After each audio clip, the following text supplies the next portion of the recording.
Hello, you wonderful art parents. Okay, going over, just taking a look at our lesson. I used an older video and I saw that we were missing a few things in there. So I just wanted to share a few updates and tips for you. Corey Peterson found this awesome book for us that I love to use with Edward Hopper. So I highly recommend reading it to the students. If you don't feel like you have time, you can page through and talk about his life, but it's so well written. It's really an enjoyable book. And it has some of his work, but then also like illustrations kind of based after his work that help, tell the story better. And then just a few things for getting the kids going with the Canvas boards. So these are the Canvas boards. They are awesome. I always tell the students, I'm really excited that we get to do one of these every year. They're a little bit expensive and we have to buy them for the whole school. So everybody just gets one. If you get frustrated with what you're doing and don't love it, don't worry.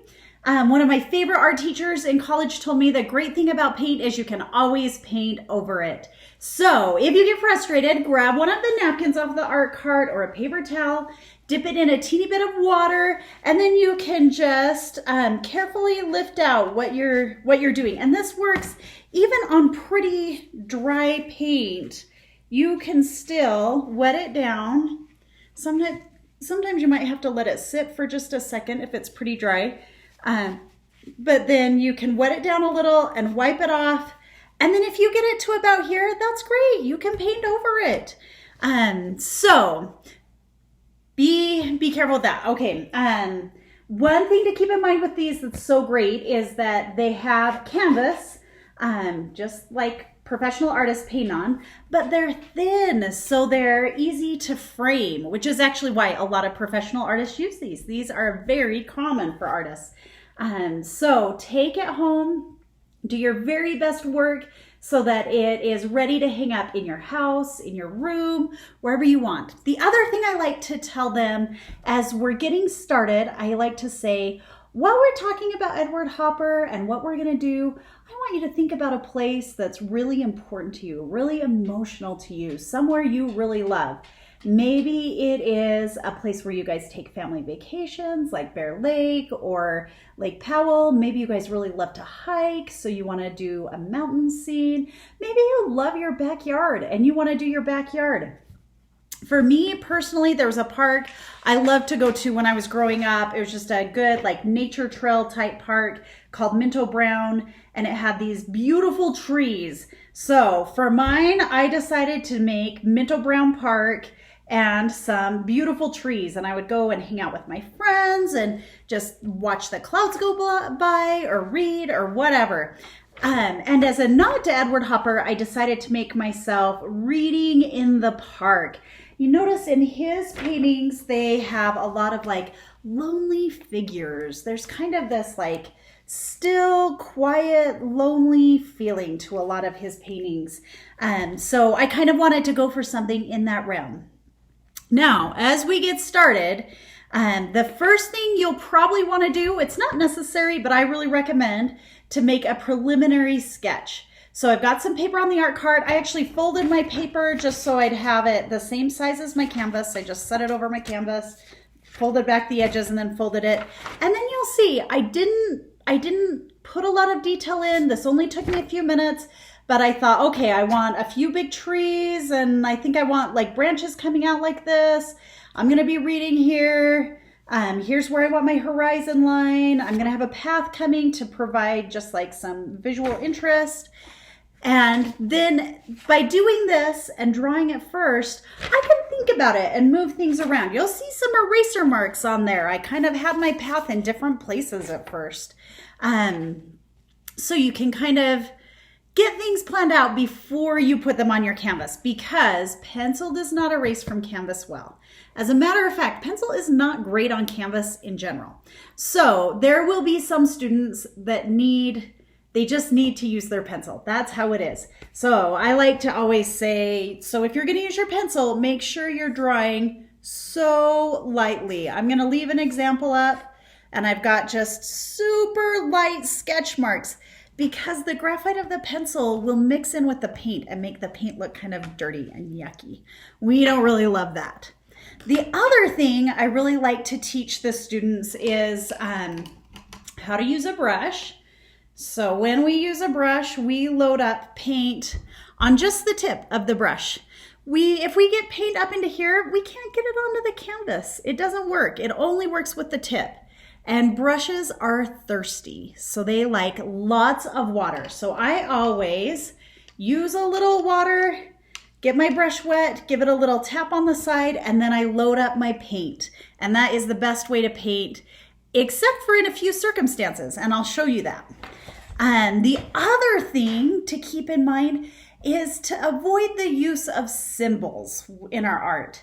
So a lot of times when kids are drawing, they'll make a line of grass, and sometimes it's just a line. Sometimes they'll make some blades of grass, and then they've got their tree, and their tree is a straight fat trunk with a circle of leaves on top. You've got maybe some clouds, always like a sun in the corner of the sky, or sometimes in the middle, which I feel like is a little better, but you know. And then we've got our stick figures. This is fine. There's nothing wrong with it. But if you want your art to look more like a real artist, here are a few tips that will help you. One, try and think about what a tree really looks like. We don't see a lot of trees like this. And if you think about the pictures that you might have on your phone or the pictures of your family that your mom's taken, pretty rarely does the sun actually make it into the picture. The sky is huge. It's everywhere. There's just one sun. If you want to have the sun in your picture, that's totally okay. But for the most part, they're not really. And very rarely will you find a sun up in the corner like that. I don't know how we ended up doing that. It's so silly. Your trees will look more realistic if you make a trunk and then have some branches coming off of them. And the first thing to keep in mind as we get going, once you get everything down where you want it to be, and honestly, I would recommend instead of drawing with your pencil, I would take a kind of a lighter color. I like to use blue because it tends to mix in with everything else. And just instead of using a pencil, I'm just going to put my lines in with paint, really thin and watered down like this. And that makes it so easy to paint over it. And if I keep it thin and watered down, it's going to dry really quick. So it's really not hard. This is how I do it when I'm painting a painting. This is how actual artists do it. And then you can put in your big things, but really, actually, let me tip this so it's a little bit better. This is a quick video. I've been having a lot of technical difficulties lately. I'm not sure what's up with that. But let's face you guys down so you can see what's going on a little bit better. So I'm just going to put in the main parts of my painting. I'm not going to worry about getting any detail. I'm just going to put where the branches go. And then I can start painting in the other parts. Okay. So we've got this tree in here.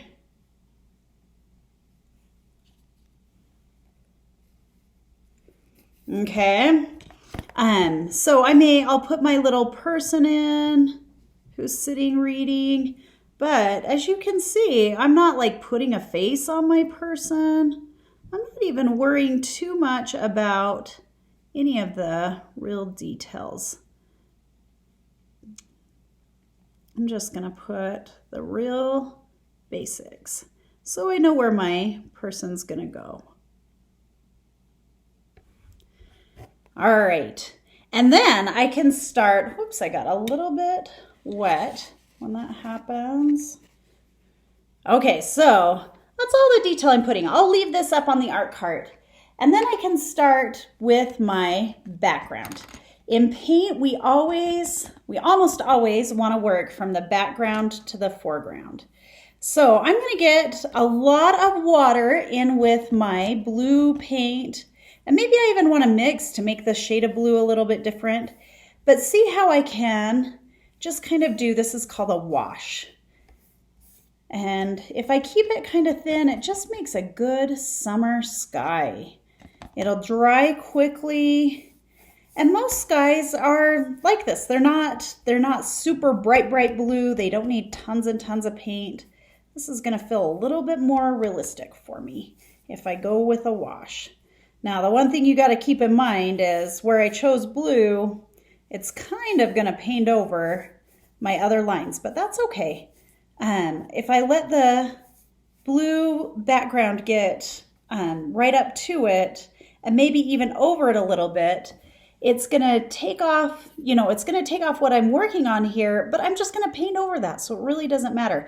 And then I have sky that goes all the way across my page because the sky is not just at the top like in this one, right?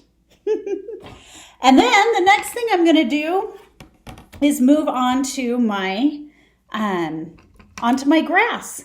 And look, I went all the way over where my little person goes. It's okay. You can't even see her at all anymore. But that's all right because I'm going to paint her over the top. And then she'll be looking like she's sitting on grass, not that grass kind of goes close to the edges, but not exactly around her. So it's important to stick with things in the right order. The other trick I wanted to show you, this is one of the few times that you're not going to want a well hydrated brush. So I'm gonna clean up my brush, and then I'm gonna dab it on the paper towel, and I'm gonna kind of smush it out a little bit, just gently with my fingertips. See how I'm just kind of pulling it apart? And then you can see here that I started to mix my green paint because we kind of have a light green and a darker green, but I wanted something kind of in between for my leaves. So I'm going to make sure I've got that kind of smushed out.